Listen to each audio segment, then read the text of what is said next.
This podcast is a part of the PodMania podcasting network. Check out podmania.co.uk to check out more of our great podcasts, features, reviews, match ratings and previews spanning the crazy and diverse world of professional wrestling.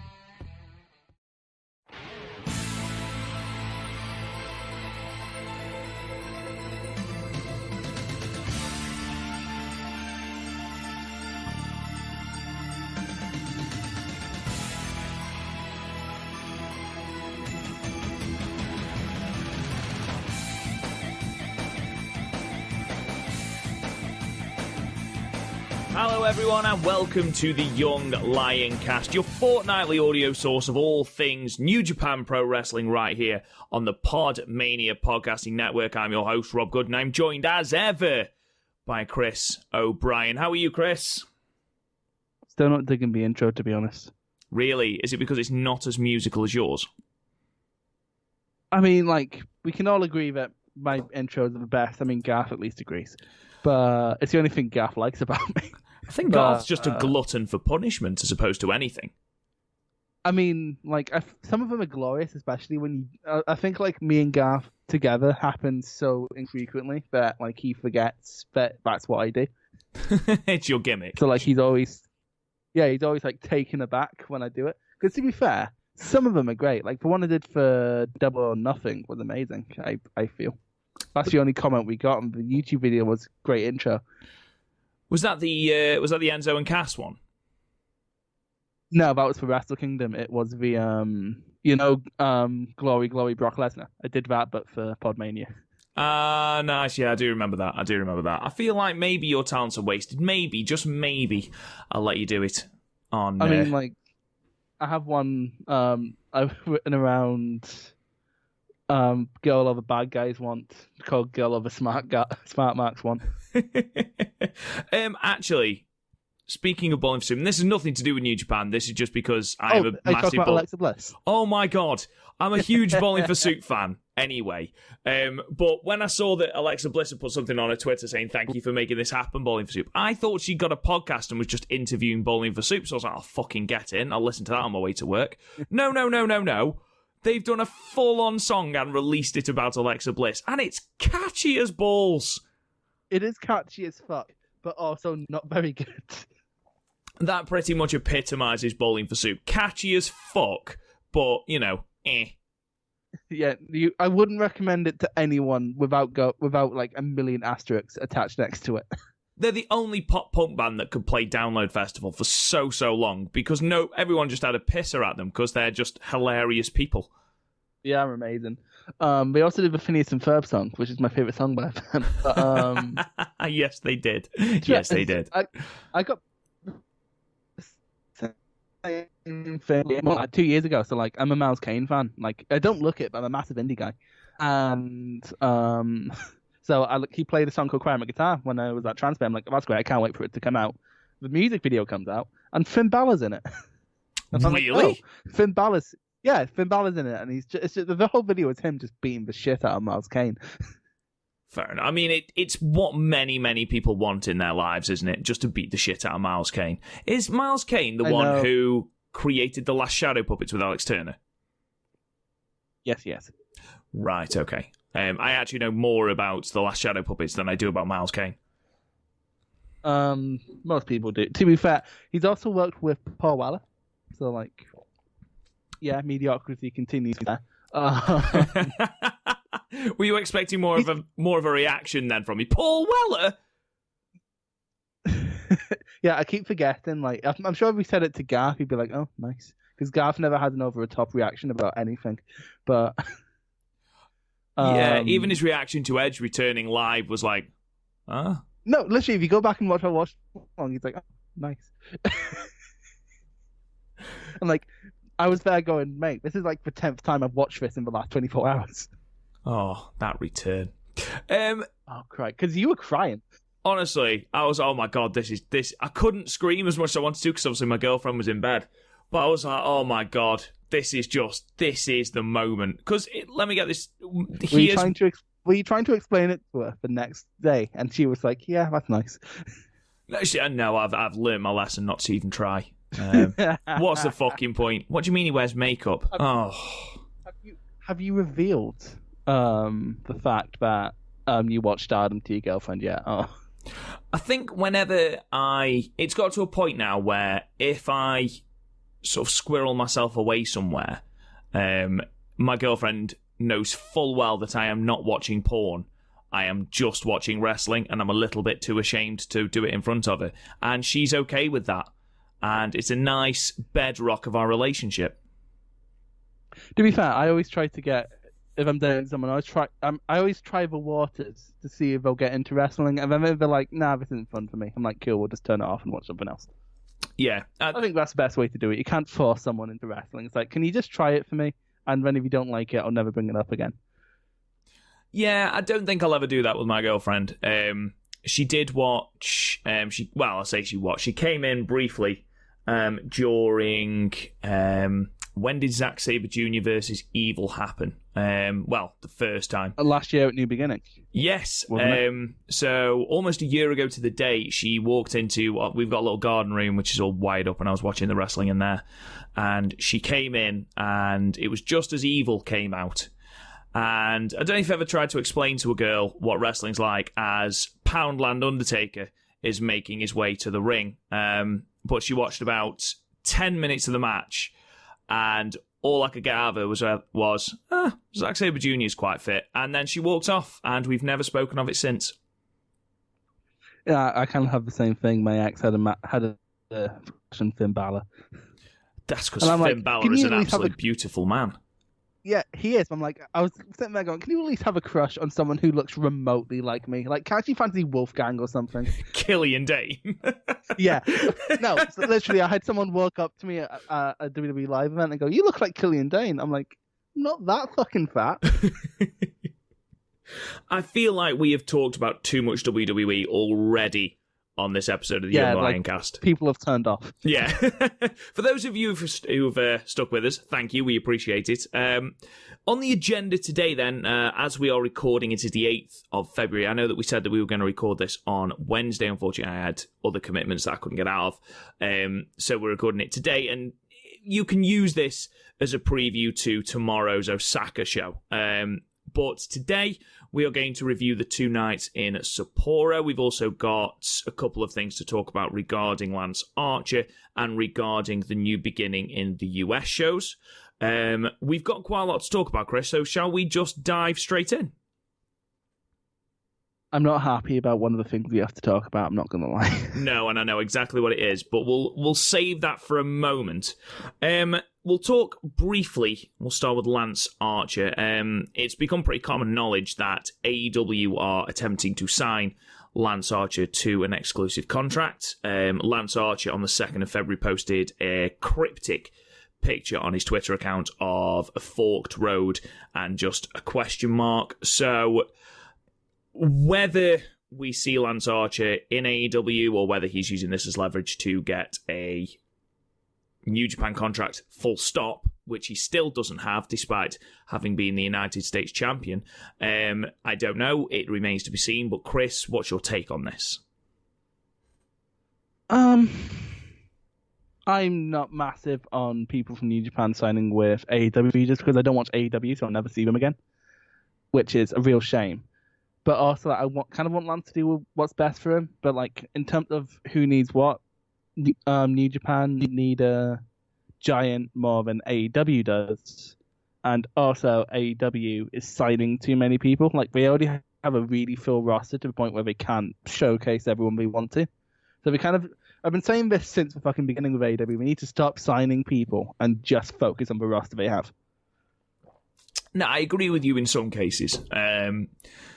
However, you are trying to create a buzz around your product, and one way to create a buzz around your product is to sign new people. Well, Lance Archer, I don't think if Lance Archer were to sign with AEW, he wouldn't be pushing for their heavyweight championship. I don't think he would ever be classed as that sort of talent. But then again, you can argue in New Japan he's never going to touch the top titles there either. So, you can see sort of what people are saying. I think the main thing for me regarding Lance is not getting any younger. Lance is 40. He's had a breakout year this year, an absolutely outstanding year, an outstanding G1. Really, really good run with the United States Championship. But he's 41. He's not signed to a New Japan deal at all, which means that he's flying to and from Texas, basically on a paper performance. It's not ideal. So you can, AEW's on national television every week. You get to sleep in your own bed every week. You haven't got to put up with the jet lag and everything of the Japan grueling tours. You're wrestling once a week and you're getting, relatively good money. So I don't want to see Lance go. I think Lance has got a lot to offer New Japan. Whether New Japan think this is a big loss for them, I don't know. I think it would be. I think he would be in this year's G1 Climax. I think he would have a really good New Japan Cup. Whether he gets a deal like Moxley or Jericho where they can do New Japan shows as long as it doesn't clash with the AEW schedule, I don't know. I think that'll probably be the best of both worlds for Lance. It's just a shame that even after holding a championship, he does not have a New Japan contract. And I know that's the same for Tanga Loa as well, who, despite being a 6-time tag team champion and having wrestled for the company since 2014? 16. It's 16. It's right after it's after Anderson and Gallows left. Of course. He came in. Yeah, of course. 2016. So having wrestled for them for, 4 years now, he still doesn't have a contract. And I just found that baffling. I just don't understand how that works. New Japan will recover from I think they've shown again and again that they will recover from people leaving. It's just a shame. It is just a shame for me. Honestly, with Archer, it probably is best for him money-wise to go to AEW and start saving, because realistically, he has another 5 years in the business, 10 if he stops taking crazy bumps around people. But honestly, again, I think he brings more to New Japan than he does to AEW. So on a selfish level, I'm really, really wanting to stay with New Japan because, again, AEW don't need a giant or a monster. We have enough of them. We have Butcher and Blade and. But it's more about don't for products, so it doesn't immediately come to me.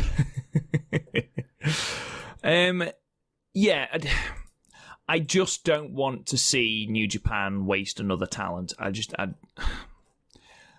feel like he's had a great year this year, and look at that G1 card in Dallas.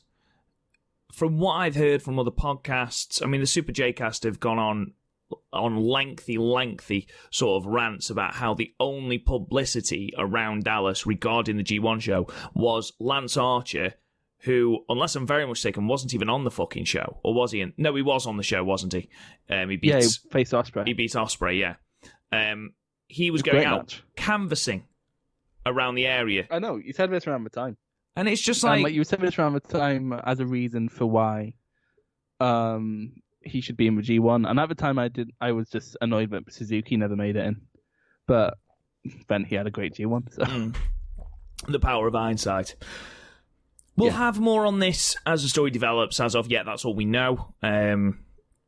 It will be interesting, especially with the imminent arrival of Luke Harper in AEW, who is a very similar wrestler to Lance Archer, and then you put him alongside Wardlow, who's a very similar wrestler. It's going to be, you don't want too many monsters. And you're right, aside from Farley, really, who have you got in New Japan who can really classify as a monster? You have Cobb once every few doors. Well, yeah. Speaking of Jeff Cobb... They really fucked up by letting Elgin go, but also, I guess you can't. I understand why they didn't keep him, but also Elgin kills it everywhere he goes, so it's a bit of a shame to let him go. Yeah. There's a pro wrestling magazine in Japan, which apparently is a very big pro wrestling magazine in Japan, a weekly magazine, and they've put out their match of the year, and Elgin is in 2 of them. So, sort of goes to show. Anyway, speaking of Jeff Cobb, as we were earlier, that brings me to the new beginning in the US shows. Now, before Chris goes off on his massive rant, which I know he's going to do, and don't worry, Chris, I'll set you up for that rant, trust me. I want to sort of give you a little bit of a rundown because we didn't watch the shows. I know that some of the matches have been uploaded to World. I've watched a match. I've watched some of the matches. What is your take what is your take on the quality and the setup and the quality of the thing? The setup was really weird. Like, they did not do a good job at hiding how small an amount of people were there, and if there was a large crowd, they were not showing that well. There was a fair few empty seats, especially in the balcony from what I've seen. The set was basic, but the camera work was dodgy. Like, despite the fact that we were using actual, it looked like it was filmed on a phone. I don't know how much of that to do with the lighting or whatever, but yeah, it just looked bad. It looked like a poorly filmed indie show. I've seen indie shows better filmed than this, so like, I really don't get how the quality works here. Like, it's an aesthetic that could work if it was shot well. And in terms of like the quality, from what I've heard, the people in attendance enjoyed it, which if this is just meant to be like a touring brand, is fair enough. But at the same time, the only news coming out of this is bad news. So. Well, you alluded to the attendances. Now, I just want to run through some of these for you. The New Japan New Beginning in USA attendances so far. These were Tampa, in which there was 863 people. Durham, 637, Nashville, 560, and Florida, 525. And you might think, well, they did say they were going to do smaller venues. But if I can give you sort of a little bit of clarity on that. Tampa was 863 people, which is roughly 45% of capacity. Durham, 637 people, which was 50% of the total. Nashville, 560, which is about 75%. And Florida, which was 525, was roughly 30%. So in some of these buildings, they aren't even half filling them. Now, if you compare this with Atlanta, which was their bigger show, the biggest show that they were building to on this tour, they were hoping for roughly 1,200 people. They ended up with 855. Now, this is alarming, quite frankly, because you are aiming for smaller venues, hoping to fill these smaller venues. Now, me and you, Chris, on this very podcast have spoken about the way that New Japan do their business, the way they announce cards, really, really close to the date, and just hoping that people will sign tickets on the New Japan brand alone, is not good enough. It will not fly in America.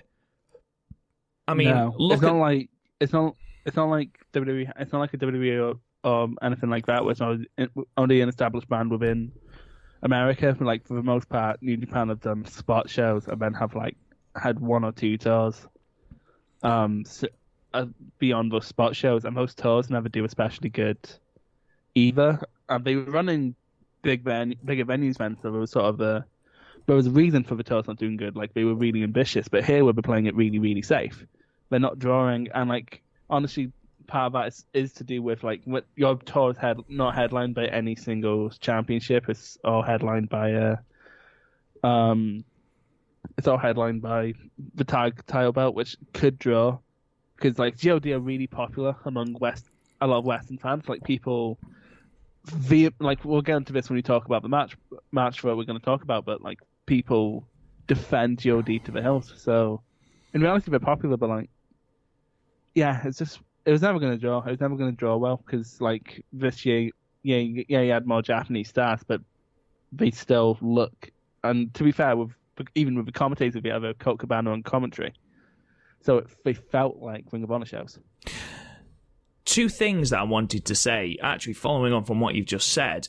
On Twitter, the main feedback was the most entertaining. I mean, everyone had fun. That's important to note. Everyone had fun, but the most entertaining was Colt Cabana and Toru Yano. Now, if you're bringing over the New Japan brand and all you're getting is Colt Cabana and Toru Yano, and I know that Kota Ibushi should have been on these cards, and I know Kota Ibushi went down with influenza and couldn't take part. That's fine. You can't do anything about that. You've got to book around that. That's absolutely fine. But the only really, really big New Japan star that was on these cards was Hiroshi Tanahashi. Now, all of those amazing little angles that they set up at New Year's Dash, which me and you raved about, not one of these feuds made it onto the US shows. Not one. Everything set up the New Beginning shows in Japan. Now, for me, this is the inherent issue that New Japan are going to have in running tours at the same time. Because how on earth are you supposed to have Okada, for example, do 2 completely different tours at the same time? It's just not going to happen. And like you said, not one singles championship. There have been 5 dates on this US tour. 1 title defense, and that was the tag belts in the main event of Atlanta. Are you telling me that a juicy, sexy match is a tag title defense with GOD, who, despite, like you say, their real popularity, and yeah, they're great, Tama Tonga, fantastic, but they are not a main event talent. And Juice Robinson and David Finlay, who, by the way, it was David Finlay's home arena, that I don't see that at all. You've got no US title defense. Why on earth is the US title defense?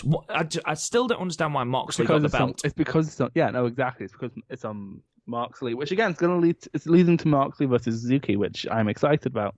But like in terms of what the US belt is for, like you could have put another belt on Moxley or something. Like there's other ways to get Moxley. There's other paths to get to Moxley versus Suzuki, which shouldn't compromise your US brand. Like, and to be fair, I said at the time, this US brand, and I think after seeing this, it sort of confirms it is a bit too late.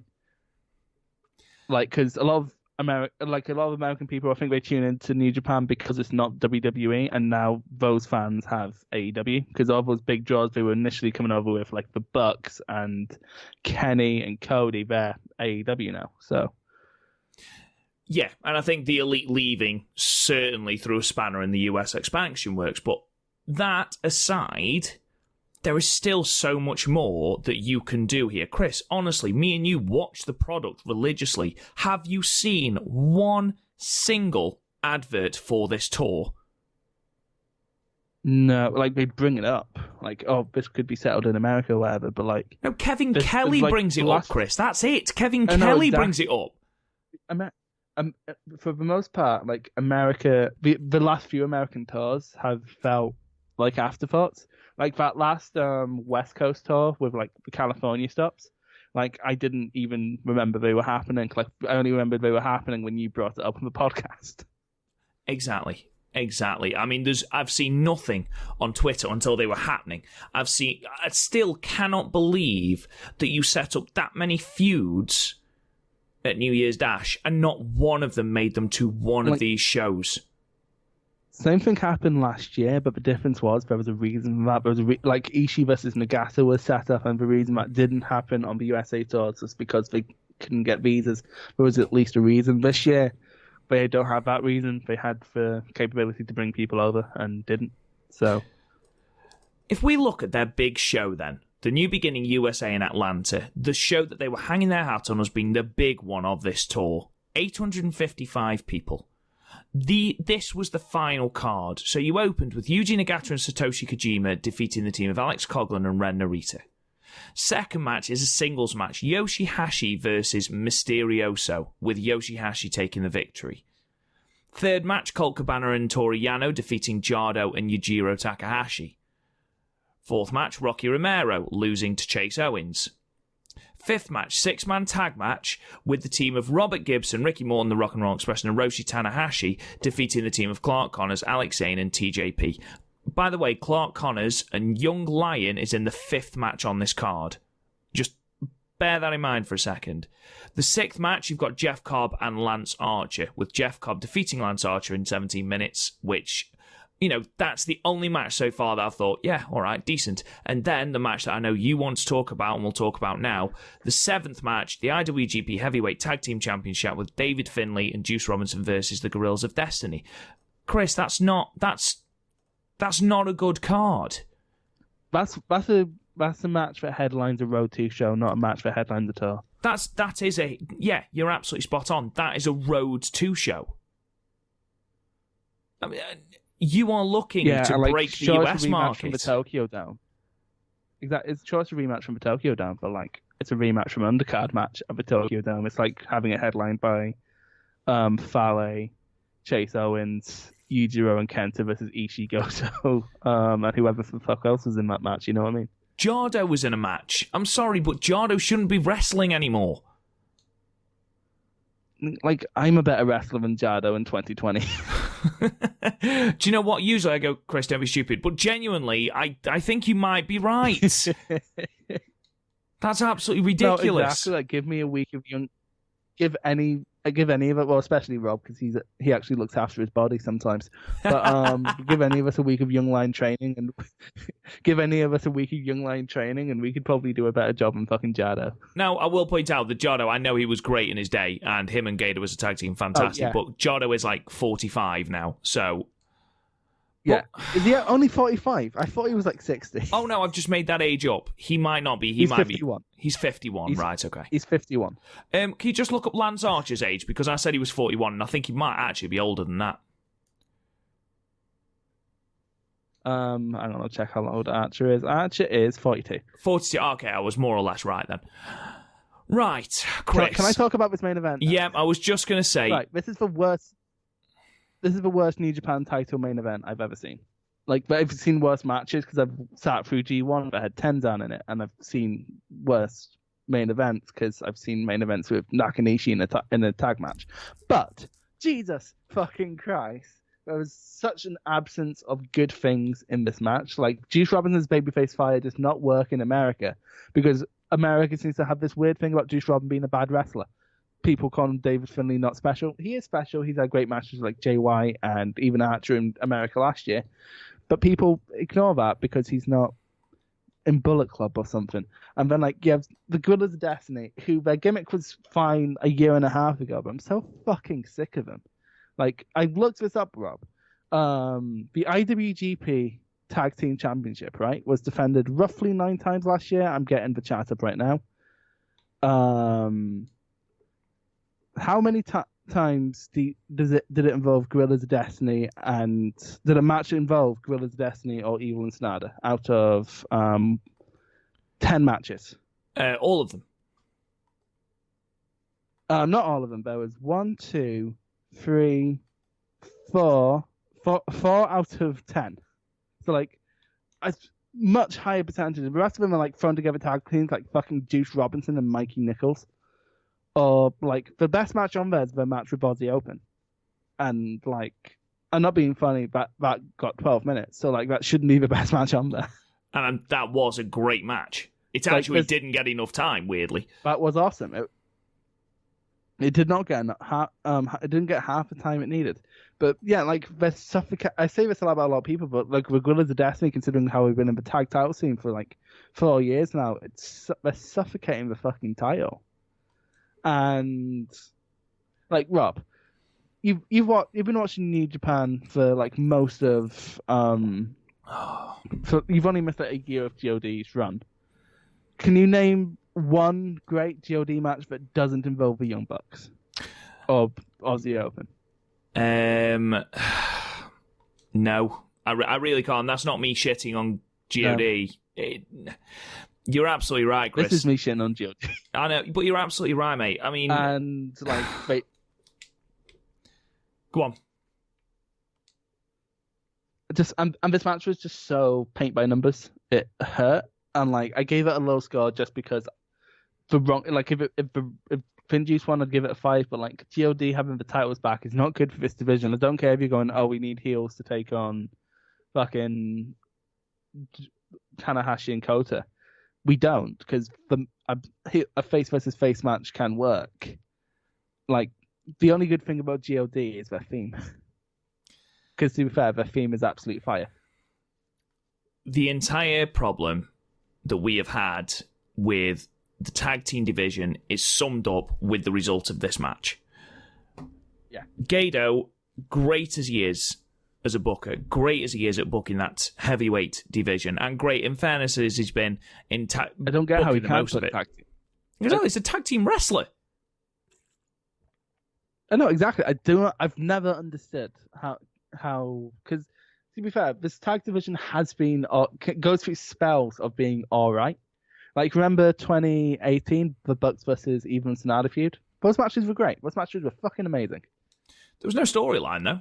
Mostly because, like, there was no real storyline apart from the Bucks being injured. Like, the Bucks sold, which is we only ever seem to do against either the Golden Lovers or LAX. But I don't know, man. This decision baffles me because at Wrestle Kingdom we seem to be going in a fresh new direction. New Year's Dash, we set up David Finlay and Juice Robinson against Kota Ibushi and Hiroshi Tanahashi, and to then put God back in that match and then have them win it again makes no sense. We have seen every plausible tag team defense with God in it. Why on earth would you put it back on them? I know that they are the only recognizable tag team now. The only recognized tag team.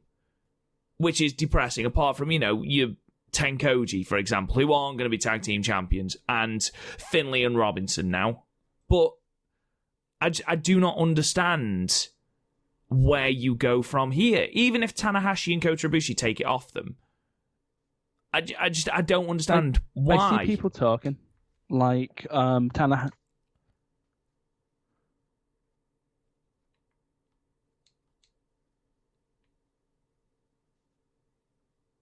Hello? I see people talking like Tanahashi and hello. Sorry. It's all right. I see people like I see people talking like Tanahashi and Ibushi are going to save this division, but like just them winning it isn't going to save this division because then we're just going to be feuding with God for the next fucking year.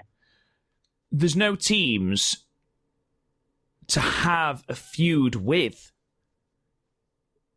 No, exactly. And like after New Year's Dash, we saw 3 new teams created in Tanahashi and Ibushi, Shingo and Evil, and Ishii and Goto, all of which are really exciting because New Japan's booking around tag team wrestling to hype up singles events should realistically lead to an emphasis on the tag team division.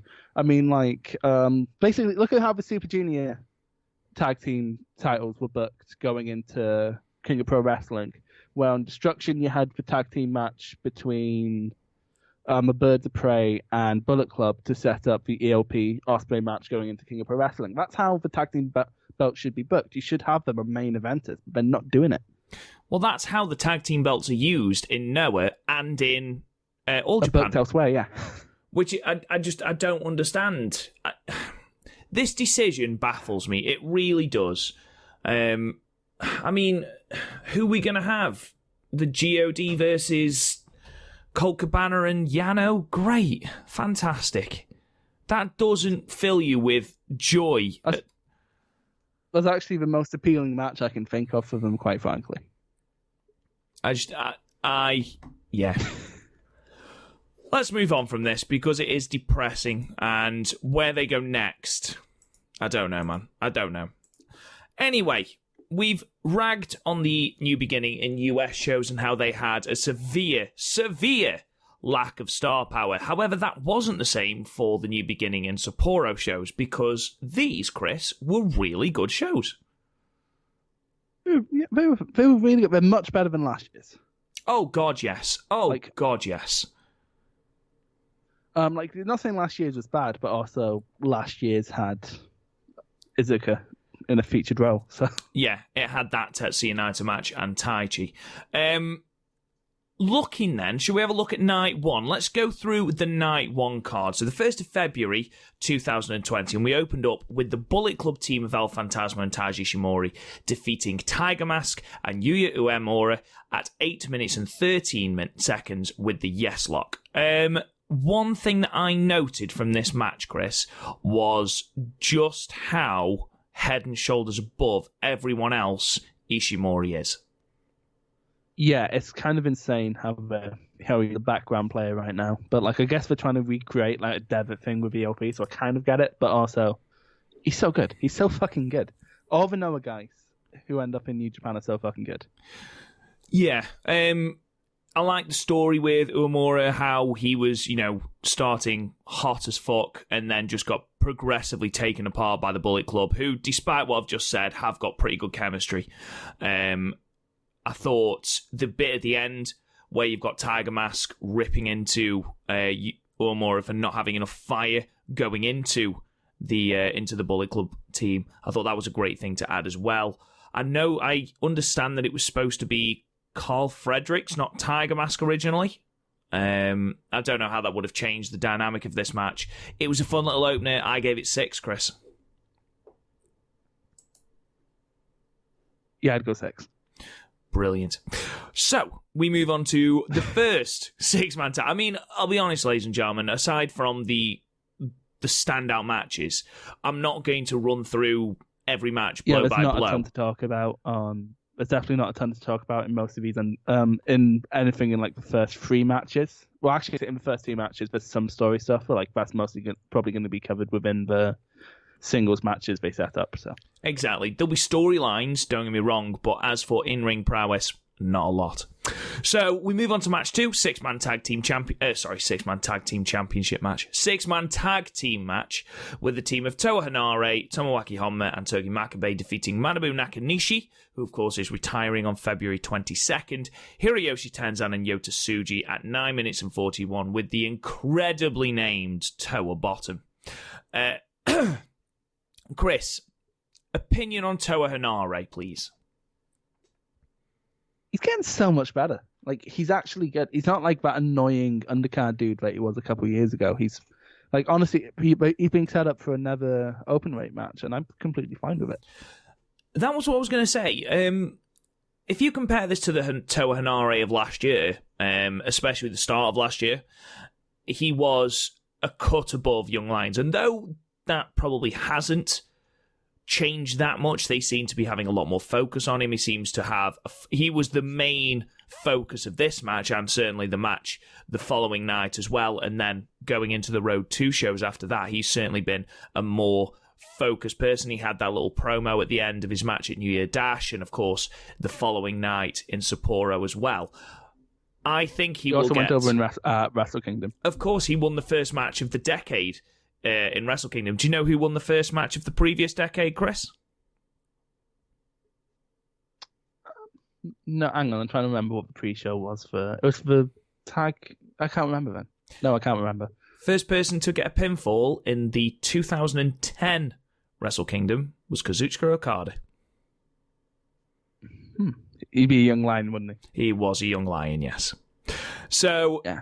You know, not that I'm drawing parallels between Toa Henare and Kazuchika Okada, but if you go on that... I'm just saying I'd rather see Toa Henare versus anyone else than Okada at this point, because he's faced anyone. We'll get onto that. I don't think Toa Henare has a prayer if he does go for the Openweight Championship. However, the fact that he is getting that push, the fact that he's getting those opportunities, and, if I'm being perfectly honest, the fact that I find him far more easy to get behind than Yoshihashi, which they've been trying desperately to get over for years, I think stands him in very good stead.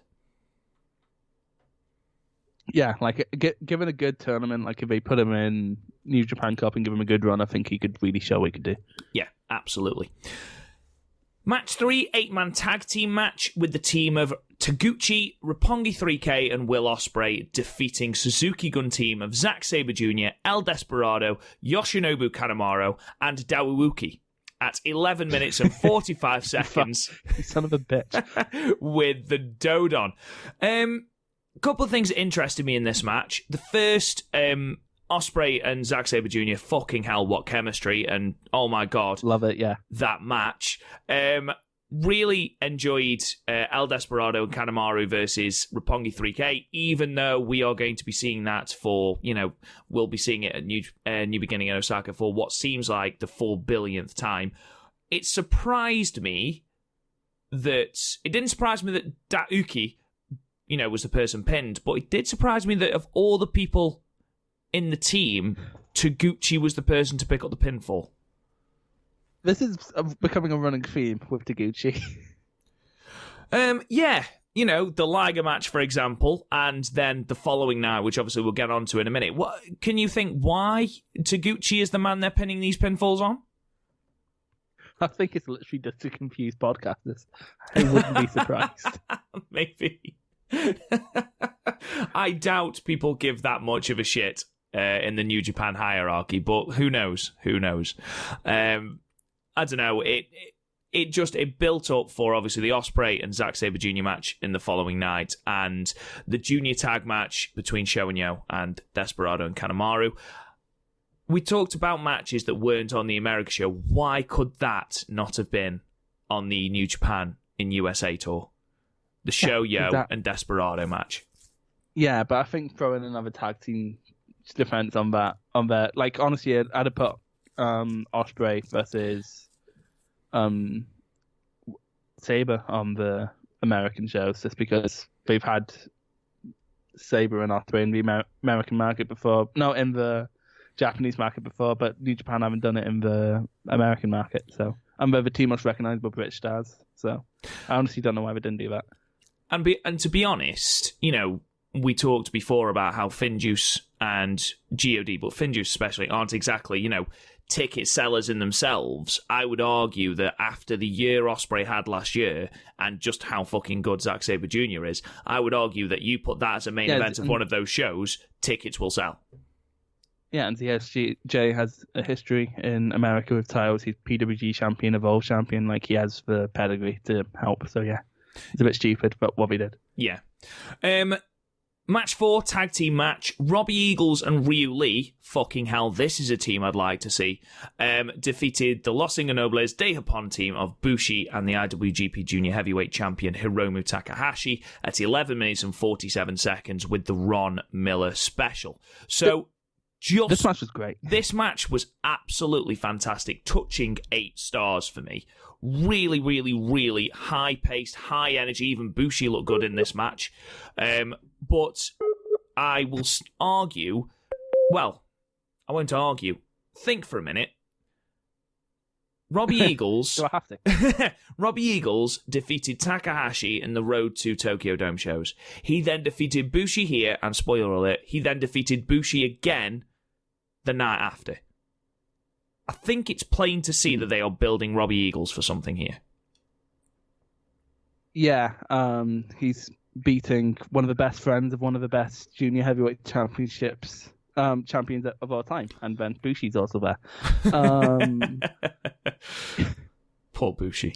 But yeah, Eagles. You say poor Bushi. He needs to stop being shit if he wants me to stop making these jokes. But yeah, like I think Eagles might be like the next challenger for Hiromu. Like do that, and then I think they might have Ospreay win Super Juniors to have him see out Junior. We say this every time Ospreay goes in the run, but I think he might win Super Juniors again to face Takahashi for a rematch. I would be incredibly surprised. I mean, I would like to do this before the people are announced for the Best of Super Juniors tournament this year. I'll be very, very, very surprised if they give Ospreay another victory, having had him already win it twice. I'd be very surprised if he won it back-to-back. I would like to see Ishimori win it to then set up the Takahashi-Ishimori rematch at Dominion. That would be great. To be fair, there's a lot of people who'd rather see win it than Ospreay, but also, like, if they're going to have Chaos and LIJ keep doing mini feuds, I think that's what they might do. Yeah, no, I understand that. And obviously, with the main storyline of Naito and Okada, I would be understand averse to Eagles winning. I was just going to say that. I think we will see Eagles have a fantastic tournament, maybe even go to the final. I don't think he's quite built to star level of winning it yet. Even though, don't get me wrong, I would love to see that. I don't think he's quite that big superstar to win it and then go on to Dominion. I've said before that I think they're doing the Ryu Lee versus Hiromu match far too early, but their exchanges were great. This match, as an undercard match, I would implore you to go and search this match out because it was great. Yeah, 7 out of 10. Yeah, I'd agree with that. 7 out of 10, to be perfectly honest. I preferred it to the DIY Mustache Mountain match. Well, I mean, there are controversial opinions, Chris, and then there are wrong opinions, and that's just one of them, I'm afraid. I don't like that fucking match. I know. It's so poorly paced. Nah, I disagree. It was a great match. It was a good, fun match, and I enjoyed it, and you're wrong, so, nah. We move on then, match 5, tag team match, with the Bullet Club team of Kenta and Switchblade Jay White defeating the Los Ingonobles de Japón team of Tetsuya Naito and Sanada at 18 minutes and 24 seconds, with Switchblade rolling up Sanada in a schoolboy. This is one of those matches that... This match went too fucking long. It went too long. It was a good match. There was no need for this to go nearly 19 minutes. Absolutely none at all. Yeah, and like honestly, if you're doing the roll up as the big thing, like you could have had a like shock 5 minute match and have this be much more impactful and much more memorable. That's the thing. I mean, you look at who's in this match. Kenta was never taking the pinfall. Switchblade Jay White, not taking the pinfall. Tetsuya Naito obviously isn't taking the pinfall. Sonata was a walking pinfall here, which is a bit of a shame, really. That, you know, he's got to 2020 and he's a pinfall in a match. I know, like that's something normally reserved to Bushi. Exactly, poor Bushi. There wasn't really a lot to say about this match. It was your standard Bullet Club versus LIJ tag team match. There wasn't really a lot going forward. Obviously, we know what we're getting in Osaka between Jay White and Sonata, and obviously between Kenta and Naito in the main event. Nothing was really expanded on in this match. Nothing was really improved upon in this match. It was just there to continue the feud going forward. Kenta's still an absolute dickhead heel, and it is fucking great, Chris. I love everything about Kenta right now. And like, I was one of those few people who weren't down on him in the G1. I was giving him time to readjust. And like, now it's readjusted, it's just I love him. I think it was poor from New Japan when he first came in to try and put him in as a face. I mean, you're talking about the Noah star. You know, you think of Noah, you think about you know, him, Marufuji, that sort of era. You think about those two. He's a rival company man. He was made to be a heel, and I think the thing that probably turned them was that match against Okada, which was both a sensational match, and it was like your head of New Japan against your head of Noah, and you heard the ridiculous boos that Kenta was getting. I think that was probably the moment they decided, do you know what, we're probably going to turn him heel. And Jesus Christ, the results. In Japan were calling. Apparently, during the G1, people in Japan, like New Japan fans in Japan, were calling him boring. I wouldn't say he was boring. I would argue that, like you said earlier about having that time to adjust, I think he was working a style potentially that was getting, you know, he was trying to get back into the strong style, as opposed to the WWE style, having worked that style for 2 years. He was never in the strong style. He was King's Road before, which is very different. It's more taking abuse and dishing it. It's all weird. King's Road is very hard to describe, but like it's very different. But his in my opinion, his style, not necessarily his matches in Noah, but his style was still very strong style. But no, just because there's it's a lot of kicks, yeah. And that can easily translate over. But also like, but it's not just how you work; it's sort of the flow of your match. Fair enough. Like, for example, the flow of, say, Shingo and Goto in the main event here is very different from the flow of, say, Kaito Kiyomiya versus Go Shiozaki. You love Kiyomiya, don't you? I do love Kiyomiya. What? Like, I was going to bring up Miyahara, but like I couldn't think of like a recent match that I liked as much as the Shingo Goto match, so I went for Kaio. Oh, well, we'll get there. We'll get there to that match. We move on then to match 6, a tag team match, which saw the extremely unlikely pairing of Kazuchika Okada and Jon Moxley losing to the team of Suzuki-gun, Minoru Suzuki and Taichi in 17 minutes and 48 seconds with the Gotch-style pile driver. Moxley taking the pinfall here, Chris. Yeah, to be fair, in this match, in terms of what they have immediately coming up, he's probably the most disposable, and it's good going into a title defense to have your champion look like he's in peril. It certainly set up a lot. I've loved, over the 2 days, these matches with Moxley and Suzuki. They are just the match made in heaven. To have them just beat the living shit out of each other repeatedly, it's so great. I absolutely love it. And they do have such great chemistry. Moxley's wanted this for ages. His favorite ever New Japan match is Suzuki and Tanahashi from King of Pro Wrestling, which we have reviewed. If you want to go back into the archives, ladies and gentlemen, www.podmania.co.uk. Yes, we have a very uncontroversial opinion on that match, but it is amazing. yes, we agree with everyone and say that it's amazing. So actually, you don't need to go and listen. I saw someone say it was boring because there was no near falls. That's right. Moving on. this was a great way of making Taichi seem like a viable threat. Obviously, the end of the match comes and Taichi beats the living piss out of Okada. Ospreay attempts to come down to help. ZSJ comes down, beats up Ospreay, and then we get a Black Mephisto on the ramp. This did two things. One, it made Taichi look badass, and it was great. And he was getting some cheers as well, considering he was beating up Okada, the face of New Japan.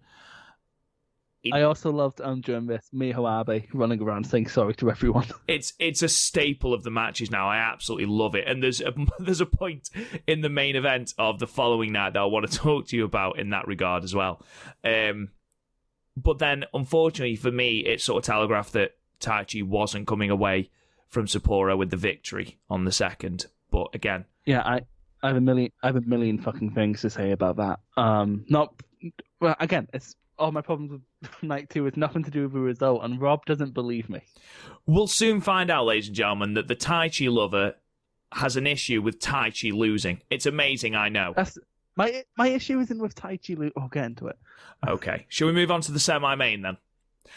I have issues with this. I know, so did I. The singles match then, match 7, between Tomohiro Ishii and Evil, with Tomohiro Ishii defeating Evil at 21 minutes and 14 seconds via vertical drop brainbuster. Now, Chris, I thought the commentary team, again, the commentary team did a fantastic job all night, but them going back and saying that Ishii was currently on a 4-match losing streak and Evil a 3-match losing streak in singles matches was absolutely brilliant. It added a new dimension to this match. And the fact that they said that Evil had got this issue with Ishii that he could not beat Ishii in singles competition, again, added a new dimension to this match. And that is what the commentary team have done so fucking well, especially over the last 2 or 3 months.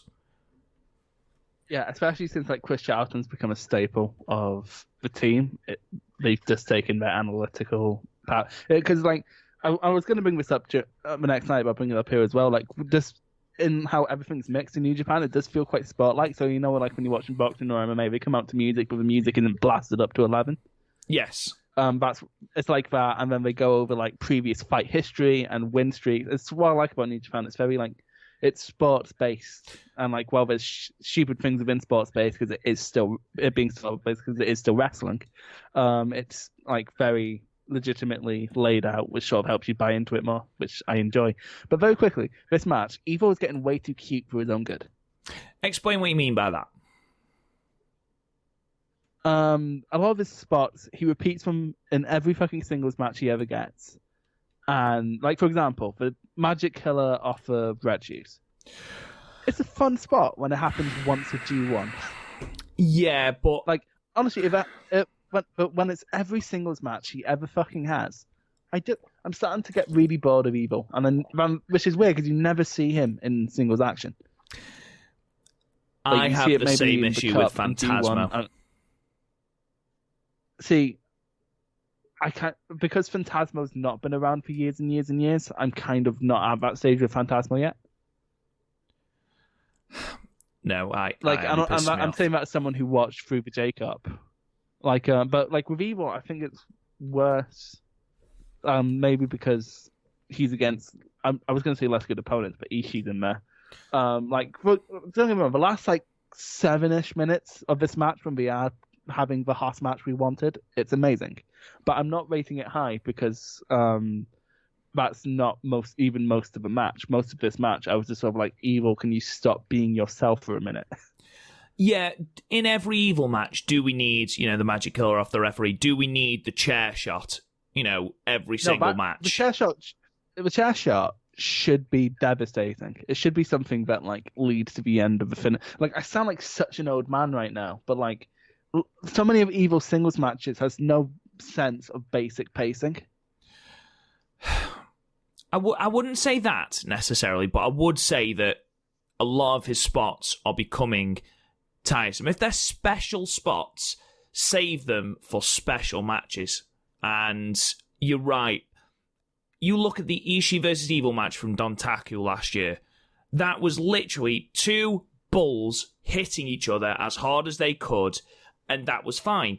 This, however, I don't know whether they were trying to add another dimension to it or whether they were just trying to be, as you mentioned, too cutesy with it. This was still a good match. Don't go away thinking that we hated this match. But It's a fine enough match. It's not a great match, though, and it should be a great match. It's not the best Ishii versus Evil match. Yeah, no, it's not it's probably the worst Ishii versus Evil match. Do we think this is... Well, two questions, Chris. First of all, do you think this is an unofficial number one contendership match for the Never Openweight Championship? And B, do you think the right person won? Okay, so I think this sort of leads on to the next match in a way. So, like, I'll answer the second question on whether the right people won in a second. But in terms of setting up the Openweight title... There's so many different challenges. Right, like I said it to you the other day, over the course of these two shows, they set up 3 possible challenges, and all of them sort of make me slightly excited. Like 2 of them because they have a history of great matches with Shingo, who won the Openweight title, spoilers. And, and also we have a fresh matchup, which is very rare in New Japan nowadays. So, yes, okay, fair enough. Yeah, we'll talk about that in a minute. What rating did you give this match? 6/7. I was going to leave it up to you. I was going to say 7 because, like you say, it was that last 7 minutes was exactly what we wanted it to be. I just wish it had been more like that, which is what the Dontaku match was. The Dontaku match was basically that last 7 minutes elongated over about 16, 17 minutes. Yeah, this is definitely the worst main event of the 4 main events. Yeah, I think I'd go with that. Because the other 4 main events crack the sort of 8 out of 10 ceiling. So yes, yeah, they do, and we'll get into those shortly. But this last match, the main event of night 1, the Never Openweight Championship match with Shingo Takagi, I don't know why I keep getting that wrong, defeating the champion Hiroki Goto at 20 minutes and 20 seconds with the Last of the Dragon. Chris, this match was fucking great. I didn't have the best initial experience watching this just because it's not quite as good as their Destruction match. Like, not quite. Okay. Mostly because sort of a lot of the offense was less sort of cringe-worthy. Like, you weren't like, oh, fuck, is he dead?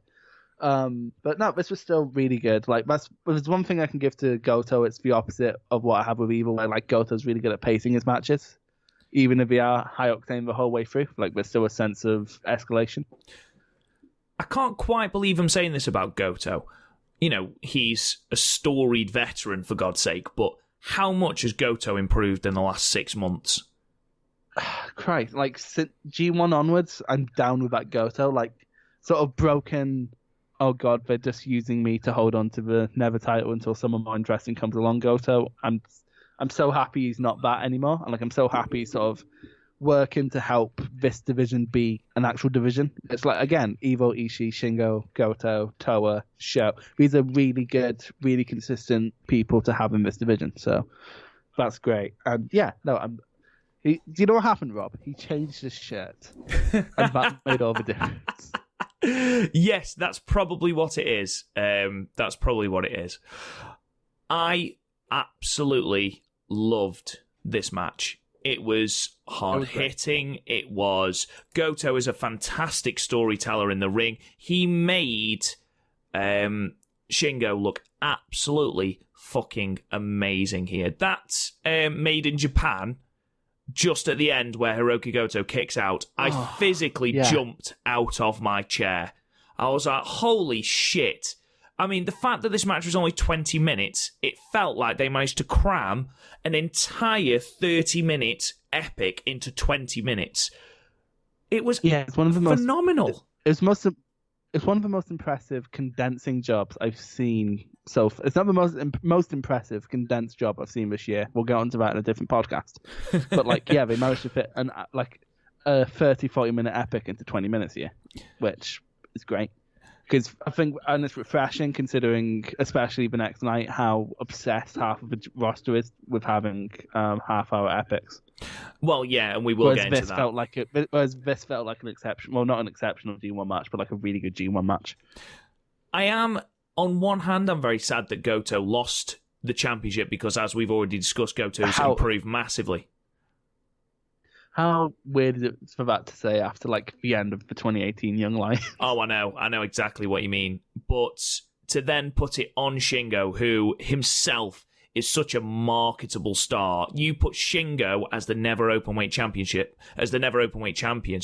and he can headline so many of your shows. Yeah, okay, not a Dominion. Yeah, okay, not a Kingdom and not a King of Pro Wrestling. But, you know... Taku. Yeah. A Destruction show. Yeah. Like last time I was a bit optimistic about a Never champion, which really enough wasn't Ospreay or Ibushi because I knew they wouldn't have the belts for long, was Suzuki.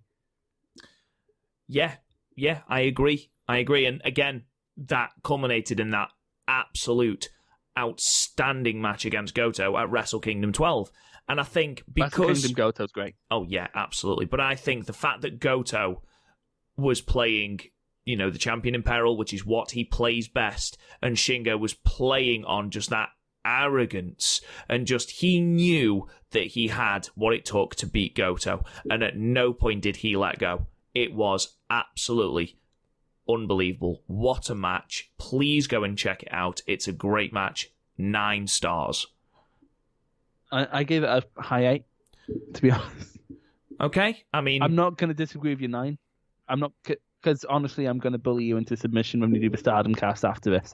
But yeah, this is still like an exceptional go out your way to watch this match, especially because it's not half an hour fucking long. Exactly, and I will just point out as well, the Meltzer gave this 4.5 stars, so I think that sort of equals out, doesn't it? Really? I know you don't care about Meltzer, just go with it. I was actually I was looking over like what AEW was doing recently, just because I started watching the highlights just to. So when Garth talks about whatever the fuck's going on, I don't feel like him when I talk about New Japan. But he keeps giving like weekly matches on there 4.5 stars, and I'll check it out. And it's like, it was fine. Is there an example? It was all right. I'm intrigued now. Can you give me an example? There was a 4-way tag match. It was Kenny and Adam Page, Young Bucks, someone else, and someone else. And like it was a decent spot fest. I'd give it maybe a 7, like an 8 if I was feeling very generous that day. I wouldn't give it 4.5, which equals out to a 9 in our ratings. It does, but then again, you know how much that good old Dave loves a bit of Kenny, doesn't he? So, pour some Kenny on him. Pour some Kenny on him in the name of stars. Anyway, we move then to night 2. Again, the second New Beginning show in Sapporo in the 2nd of February. And we opened up with a singles match, Toa Henare defeating Yota Tsuji, again with the outstandingly named Toa Bottom. That's the only thing I don't like about Toa right now is that fucking move, because it's somehow a shit rock bottom. How do you achieve that? Because the rock bottom's already not a good move. Well, the fact that he stopped doing that weird chop thing rather than an elbow, I'm actually on board with him. Yeah, I guess. I think I like it better if it was like a Uranagi rather than a rock bottom. But, yeah. I think if that's I imagine that won't be his finishing move forever, but for now it fits his gimmick of power. I very much doubt that's going to put Shingo away. No, that's Shingo's what I mean. just going to get right the fuck back up like fucking Ultimate Warrior at WrestleMania 12. Yeah, Toa Henare goes over again. Not a lot to say here. Yota Tsuji, great fight. I think these two have really good chemistry. Post-match, Toa did say, I want Shingo. Well, you assume that's what he said, because bless him, he didn't half stumble over his promo. But yeah. It was like, yeah, Jesus Christ. Yeah, well, we should probably just fight through this next 6-man as well, because who the fuck cares? It's Tenzan, Nakanishi, Tangamaski, Makabe, Homna, and Uemaya, and like it went about as well as you could expect. Moving on. Really didn't like that match, did you? There's nothing to talk about. Name one thing worth talking about in that fucking match. Uemura and Tiger Mask after Tiger Mask had slagged him off for not being aggressive enough. I thought that was quite good. That was good. Is it Umaya Junior? He's certainly built like a junior. If you're comparing to Yota Tsuji, he's definitely a junior. Yeah, I was about to say maybe he could be the next Tiger Mask, because we keep talking about how like Tiger Mask 4 doesn't have doesn't have a ton left on him. He's 49. So, but again, Yuji Nagata's about as older than fucking Garth. So he says he wants to wrestle till he's 70. Yuji Nagata, by the way. Yeah, and I completely believe he can do it. And I would still be scared of him. No, honestly, I'm really scared he'll find me. Match like, 3. I'm really scared he just has like a filter on like his Google Chrome or whatever that just listens for his name. Like those people that saving me is the fact that we save a second name first in Japan. Those people that type in their names into Twitter to see what's been saying. So, match 3, singles match. El Phantasmo defeats Gabriel Kidd with the Frog Splash. I'll let you talk about how proud you are of Gabriel Kidd, and then I will go on and talk to everyone about how much I dislike El Phantasmo as a single star. Off you go. Okay, that seems like a fair trade-off. I'm so proud of Gabe. Like, honestly, like he was someone you'd see on like undercards. He was very rarely get like featured storylines, but like I'd see him on indie shows all the fucking time. Like he'd always end up on shows I go to, and he was solid. He was already solid going in, but like with this young line training, it's definitely gonna propel him to the next level. I kind of like hearing a northern accent in a New Japan. Yeah, he certainly embraced the whole foul language thing, didn't it? Yeah, no, exactly. And like honestly, like now that he's cut his hair, he looks so much like older and more aggressive. So like I can believe he actually kicked the shit out of Phantasmo for being a cocky little cunt. But yeah, no, this is just a solid match, and it's probably the best young lion match I've seen in a while, to be honest, and like since last year on a Rising. I think mostly just because I love Kids so much, but like this is great. Yeah, well, not great. This was good. I'm not saying check it out, but like if you want to see how Gabriel Kidd is doing nowadays, if you're a fan of What Culture Pro Wrestling back in 2016, give it a go. I think Gabriel could look great here. Let's say that right off the bat. And again, the commentary team did a fantastic job of, talking about how he was a pro wrestler before, a fully fledged pro wrestler. Yet he chose to go to the New Japan Dojo in LA and to work there. Did a really good job of building that. Phantasmo for me. And yes, I completely understand that he is, a good wrestler. Similar to the problem that you have with Evil. I mean, we've got the back rake, we've got the dick punch, we've got the walking across the rope, and this is every single match. Every single one, including tag matches. Now, I had a problem in this match as well, because I think, as the experienced star, you are the person that's in charge of pacing. And I don't think this match was paced that well, if I'm perfectly honest. And I think a lot of that needs to fall on Phantasmo. I didn't feel this match. I didn't feel Phantasmo in this match. I'm sick of the spots. I think he is dragging Ishimori down in that tag team, even though, yeah, they have all right chemistry, like I mentioned before. I don't know. I'm not a fan. Not a fan, Crystal. I do get your dislike of Phantasmo. I do think it's less egregious than Evil, just because the spots are a tiny bit less contrived. They take less time. With the exception of the ball stomp, I will absolutely agree with you with the ball stomp. Like, everything else takes a lot less time to set up. Like, you're basically, for the back rake, it's just a classic heel tactic, or you think he's going to do something cool. Back rake. Like, I'm not completely high on Phantasmo. I just think he's decent for the division. Like, I wouldn't be averse to him holding the title for a short run, is what I'm saying. But like, I think, I'd rather see Ishimori within Bullet Club push than EOP, which isn't really the direction we seem to be going. Yeah, it worries me that Ishimori, just this absolutely amazing commodity, is being wasted effectively whilst they dick about with whatever they're doing with Phantasmo.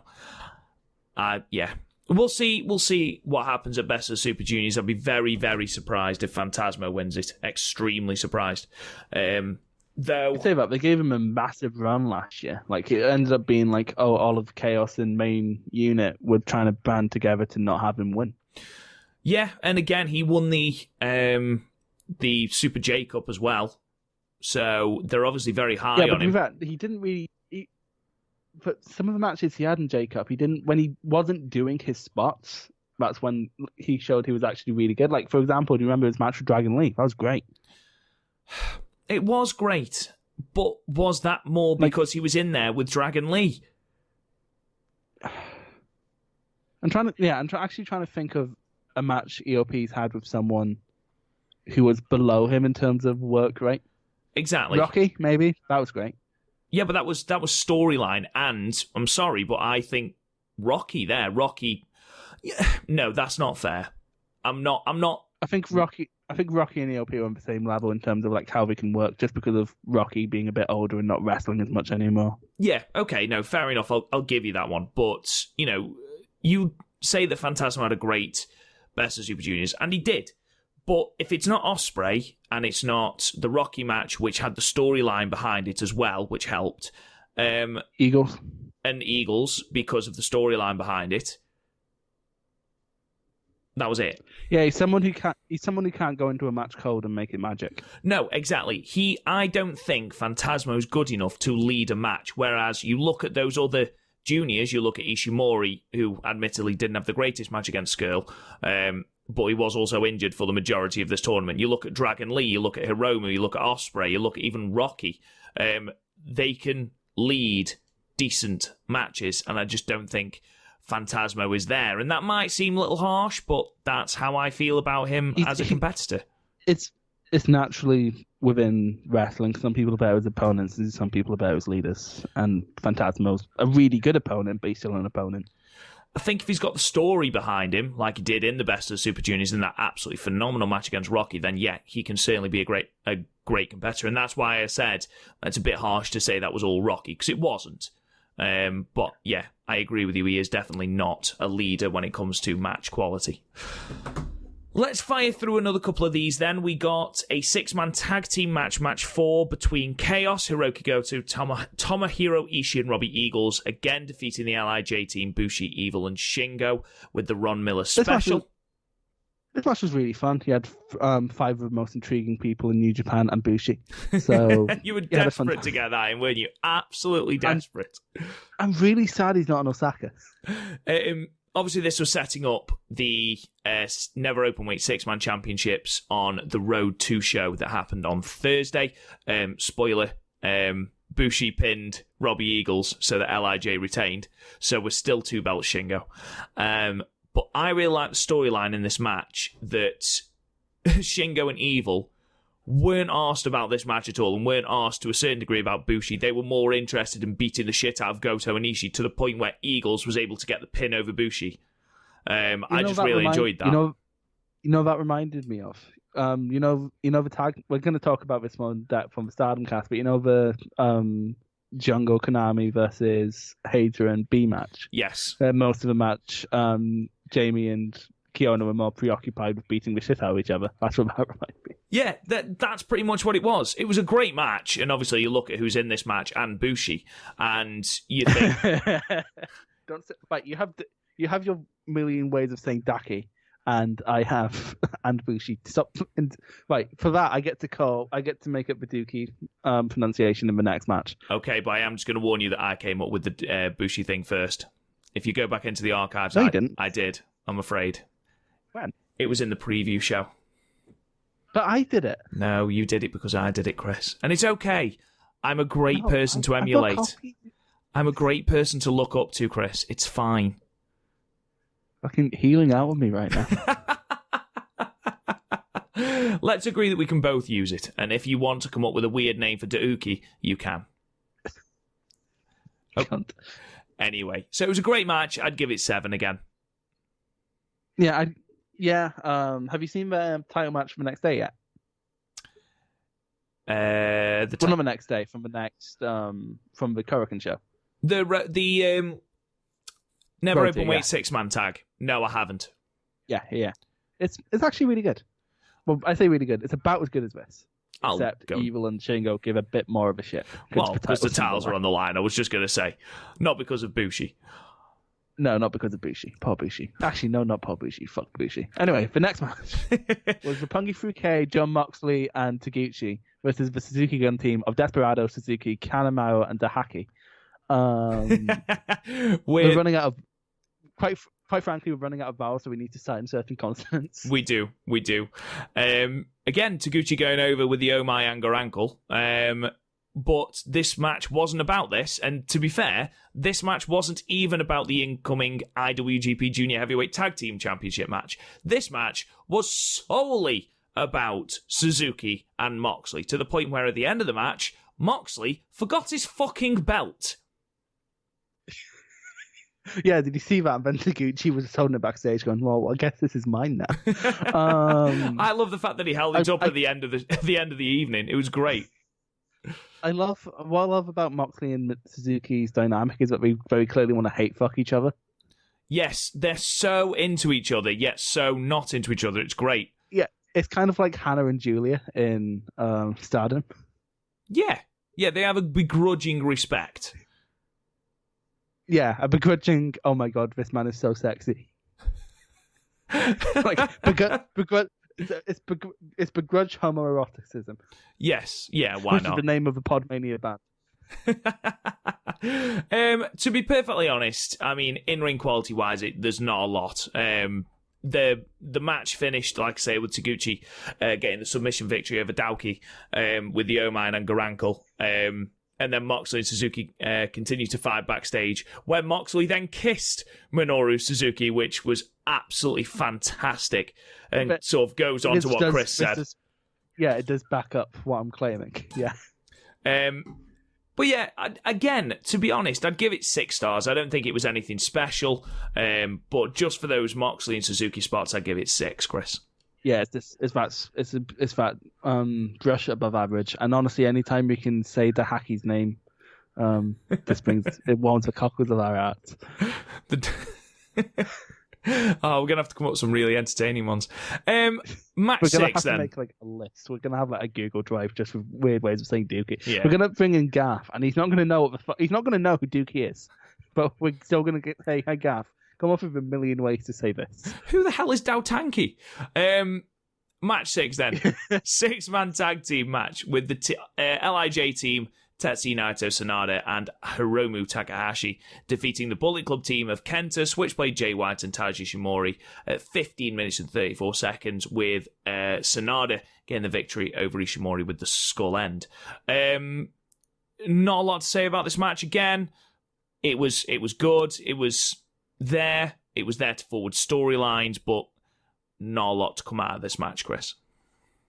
No, like honestly, if they wanted like a 4-guy in the other team, I don't know why we didn't. Oh no, because Yujiro was in. I was going to say bringing Yujiro, but he's in America, isn't he? So we can't do that. That's a shame. I cannot believe you just said that it's a shame that Yujiro wasn't on this show. Jesus Christ, Chris. Who'd you rather take the fucking pin, Rob?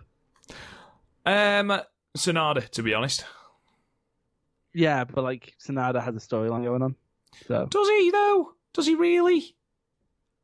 Well, he has a match. That's what constitutes a storyline. I was just going to say, that's not a storyline, that's a match. Yeah, no, it's basic. I think that it's like when they sign 2 tag team wrestlers on a undercard, so we don't interfere in the match later on. But yeah, like honestly, Ishimori has the least going for him right now, which I know you hate, but like one good Super Juniors will fix him. So. And I think he is going to do well in the Super Juniors. It's just the fact that of all the things, fix you. Play every time you see Ishimori. I think it's the fact that Sanada put him away with the fucking skull end as well, and it's just the worst. just put him away with the moonsault like you do everyone else. Don't fuck about with the skull end. Jesus Christ. Either don't fuck about with it full stop, or learn how to do it properly, because it's shit at the moment, and I think we can all agree that. That's one of my favourite things from Wrestle Kingdom was Zack going with Tatsumi Fujinami in the building. You should be ashamed. Oh, I love Zack. And speaking of Zack Sabre Jr., Chris, Look at that. Segue. Look at the segue. Match 7, British Heavyweight Championship match with Zack Sabre Jr., the current champion, defeating Will Ospreay at 27 minutes and 4 seconds after a referee stoppage on the grounded Cobra twist. Holy fuck. Okay, so like there's two types of stories in wrestling. One is like the outward story. So like the outward story in this match would be like Ospreay wants that British title. He's never won the British title despite being probably the face of British wrestling within the 2010s. So he wants it, and that's why he's facing Zack. Also, Zack's a bit of a cunt. But now there was this internal story in this match, which was amazing, which is Ospreay needs space to create bombs, and Zack Sabre Jr. desperately can't let Will Ospreay create space because he'll lose. You've summed up. And that was the story of this match. Yeah, that's pretty much it. Because to be perfectly honest, it did make me laugh that the Rev Pro title has only actually been defended 4 times in Rev Pro over the last, I think it's the last year. It's actually been defended more in New Japan. So it's probably seen as more of a New Japan title. I was actually going to bring this up. Like, it's never defended. And, like, all the defenses with the exception of Pac, it's not against, like, names you care about. No, not really. And they're not exactly built up storyline-wise, are they? No, I wouldn't know. I don't watch Rev Pro. I'd ask a fan of Rev Pro, but I literally don't fucking know any. No, you seem to take every opportunity you possibly can to rag on Rev Pro, to be perfectly honest. Because it's the worst parts of what culture they do. They base their shows around having big matches rather than like telling a story. Whereas, like, to the point where I am more invested in a match between, say, Chris Brooks and Cara Noir, two fairly lesser stars in a Progress main event for the title, than I do, say, Pac versus Sabre Jr., because I know there's going to be a screwy finish because they're both big stars from different companies. Yeah, no, I agree with that. We've got Ospreay completely changing his game partway through this match. As you mentioned before, Zack was quite clearly trying to make sure that he stayed on top of Ospreay at all possible times, not wanting him to run at the ropes, not wanting him to get anywhere near the space he needed to deliver a high part of his offense. But Ospreay sort of changed it halfway through, and it started with that figure 4, which was locked in for fucking ages. Absolutely ages. You could go off and make some rice and come back. Yeah, exactly. I mean, you got Ospreay's neck again being targeted by Zack, and the shoulder with those high angle that fucking high angled suplex. Jesus Christ! It does make you sort of go, Jesus Christ, awful. Then you got Ospreay constantly trying to maneuver Zack into the Stormbreaker, and Zack trying desperately to maneuver out of the Stormbreaker, which was great, led to some really, really, really good exchanges. Zack has quite the lip on him, doesn't he? He really does. I'm amazed this match didn't end about 14 times before it actually did. Yeah, no, to be fair, first time I watched it, I didn't even realise it was almost half an hour long. This felt like 15 minutes. Ospreay has become so good, and Zack as well, but Zack's always been good at this, at pacing matches. It's that thing we talked about with the Evil match, that thing we talked about with the Phantasmo match, that they can time a match beautifully. And even though, you know, you've got your usual fast start, slow middle, fast end, this didn't seem to slow down at all, even with the submission game of Zack and Ospreay adopting that submission game when he realised that his plan A wouldn't work so much. I thought, yeah, this match was absolutely fantastic. Probably match of the 2 nights. Yeah, no, exactly. I don't care about the outward story because, quite frankly, I cannot bring myself to care about the British Heavyweight Championship.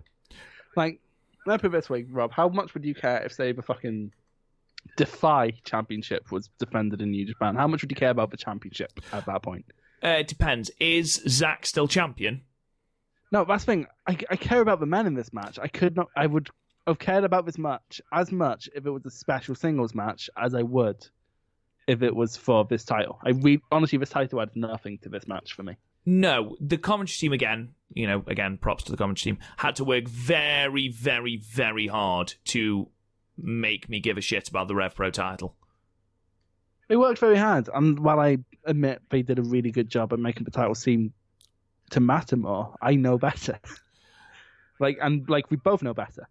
Like, honestly, like, the only time, like, I think we're right to say the only time we bothered watching Rev Pro at all last year was when they gave away a free trial so we could watch Ospreay versus Pac. Of course, the high stakes match, which this year, ironically, is a rematch between Ospreay and Zack. CSJ versus Ospreay. See, at least that's the story. Like, with Ospreay and Pac, and to be fair, Ospreay and Pac was still really good, but also, like, again, you sort of knew it was going to be a bit screwy because Pac refused to lose while he was the Dragon Gate champion. It sort of hindered booking a little bit, didn't it? Yeah, and then like they could have, and then like even then like the pointless CCK interference. Yeah, that was just a setup. What's it there, wasn't it? Oh no, that was pointless. It was pointless. What? No, I agree. I thought there was a storyline coming out of it, but there wasn't. That was bollocks. I remember this match now. It was meant to set up a tag match, but then Pac didn't have a visa. So it just looked like they just Which we really should check before we... Yeah, no, exactly. But still, this match was amazing. Like, honestly, I think Zack Sabre Jr. can just feud with anyone because he's just that much of a cunt. I'd give it 10, to be perfectly honest. I thought it was that good. You'd give it 10? I'd give it a high 9. I think the fact there was nothing really coming out of consequence for New Japan itself kind of hinders it for me. Okay. Like, don't get me wrong, it's definitely contender for match of the year, but I can't quite agree with a 10. Is that just because it was the British title? It's not just because it's for Rev Pro. I'd feel the same if it was the special singles match. Like, this doesn't really set up anything for the future. So like, I think a 10 needs to make some sort of booking sense in terms of like booking. This match is pretty empty. I mean, it's the start of what seems to be a feud for this title. If you look at what Rev Pro have booked for high stakes, it seems to be, the start of perhaps a trilogy, which I'd be very, very happy with. But yeah, I don't know. Moving on then, main event. Speaking of special singles matches, we have the main event of Sapporo Night 2 with Kazuchika Okada defeating Taichi at 30 minutes and 53 seconds with the Rainmaker. Chris, I give you the floor. Right, okay. So, I'm going to mention my problems with this match without mentioning the results once, okay? Okay. I wanted something different in this match from what we get in every other fucking Okada match, and I thought Taichi was a perfect opponent to try that out. Okay. Because, honestly, this match was amazing. This match was great. This match was probably my second favourite all weekend, to be honest. It flowed really well. Taichi did a really good job of working a story into the match with Okada's neck, because God knows Okada didn't really fucking sell it. This had very much Cena wins low booking, where like you've stacked every deck against Okada, and for him to overcome, like for no other reason, but you need Okada to look strong. So like this match, the booking purpose of this match, I am not massive on, and like the way they booked it, the way they didn't make it at all different. This was like a Sanada Okada match, or like any of Okada's singles matches from his last year of having the title. Like, quite frankly, if Okada away from the title, it's just going to be Okada without the title. I fail to care. I really do. Are you done? No, because I actually want to praise this match a wee bit. This match was great. Like, Taichi is at his best when he's doing his koala impression, and he was full on doing a koala impression here, and it was great. Are you done now? Right, fine, you can talk. Okay.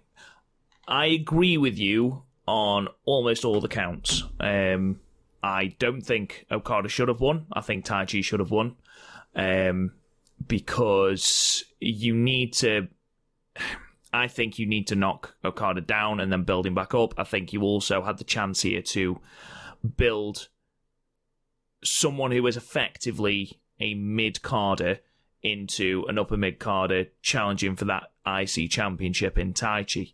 I don't think it needed to go 30 minutes at all. I think this match went at least 10 minutes too long. This match could have been over in 20. But also, it was still... You see how conflicted it...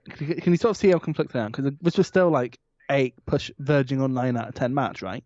Oh, I gave it 8, yeah. But it's in the completely wrong context. If this was a title match for Okada's... when Okada was champion, I'd be completely fine with this match, but it's not.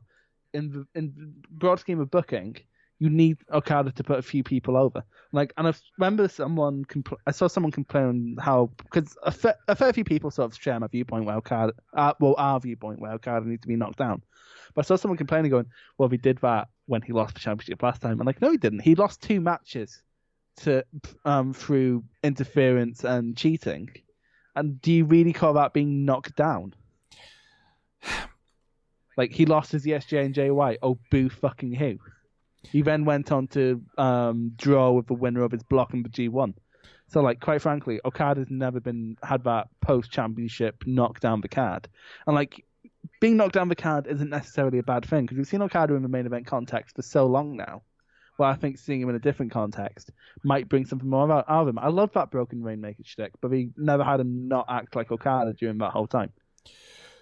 Yeah, and I understand that. Where would you put Okada? Here's the thing. Whatever I say, people will be like, "Oh no, but he's the world champion." But honestly, like, I'd either have him go on like a losing streak and maybe come back in a G1 or a Cup, or I'd have him in like one of the lower tag divisions. I could have throw him in the tag division. He has a tag team with Tanahashi. What the fuck not? Like, honestly, putting him in a different context to help him build a different division for a while isn't a bad thing, because honestly, he's at the age where he can take half a year to do that shit, right? Every great ace has been put in a lower championship standing for a little while to help build it. Happened with Nakamura. Everyone still fucking loved him. Even if you go into like the 90s of All Japan, it happened with Misawa, happened with Kobashi, happened with Kawada, happened with Taue. It's just like the natural order of things, and they just don't let it happen to Okada because they want him to be godlike.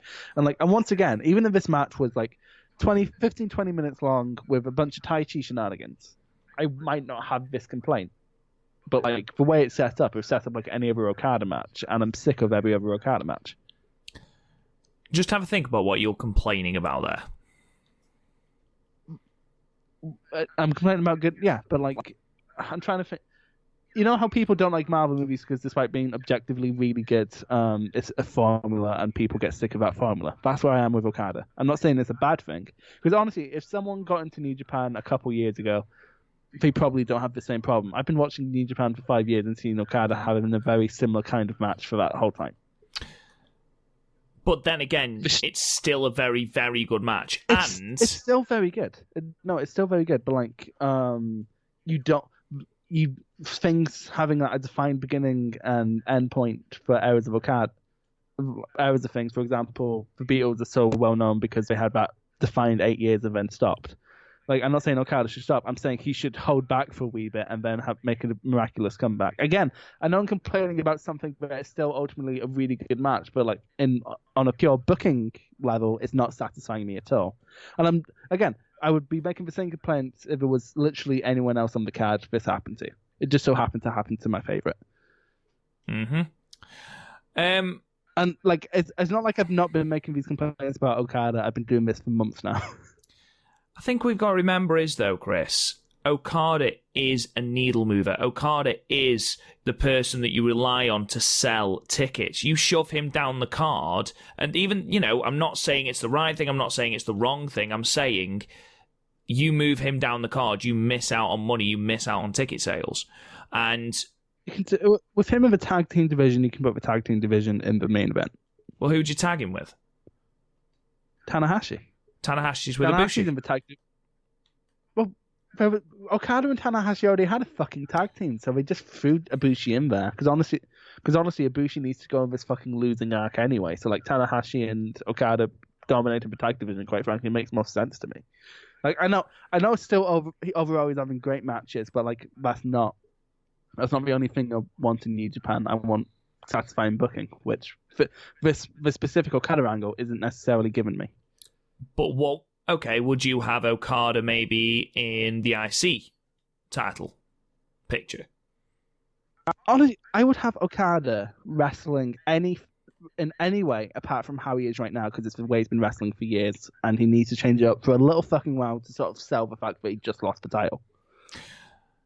Yeah, and like you said, because honestly, because the way this match is set up, it's feeling like Okada's gonna get a championship match very fucking soon.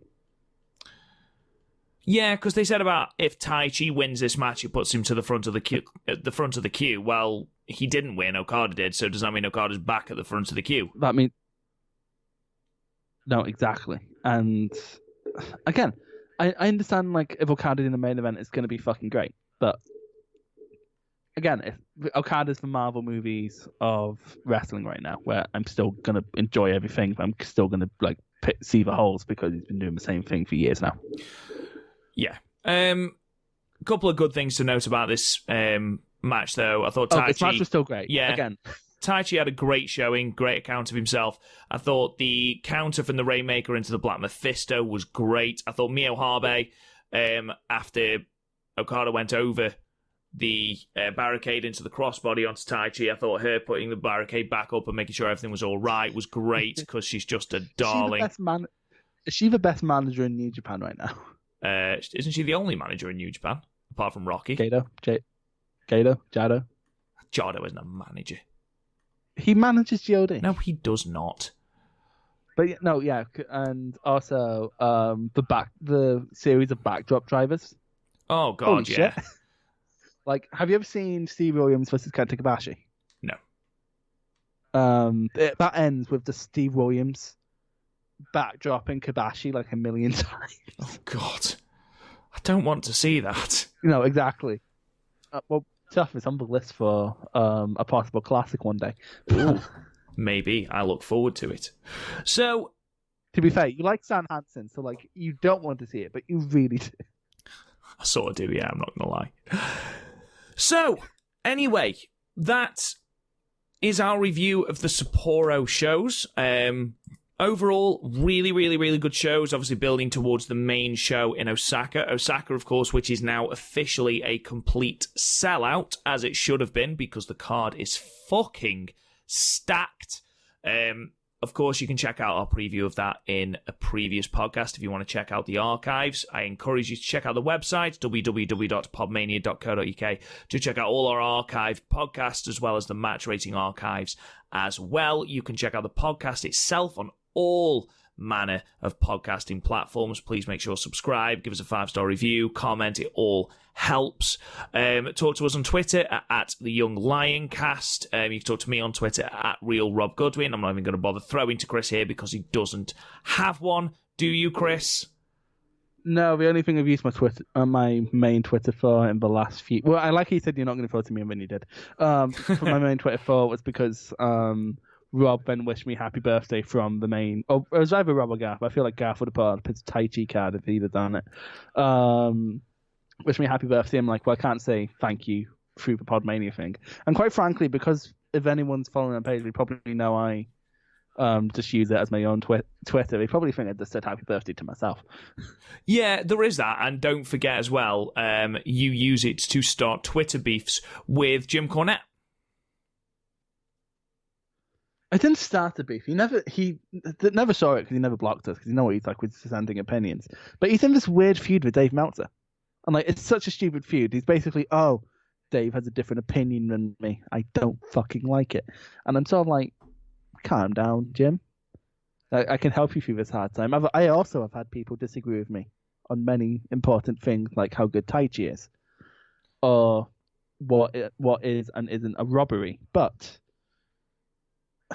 it's just like, honestly, every time I see him, he's just someone throwing babies. He's just a baby throwing his toys out the pram. Anything else you want to say to Jim Cornette on the off chance he listens to this podcast? Grow up, you fucking baby. And on that bombshell, ladies and gentlemen, thank you so much for listening to the Young Lion Cast, and we'll talk to you guys again next Wednesday when we review the Osaka show. Goodbye. Bye.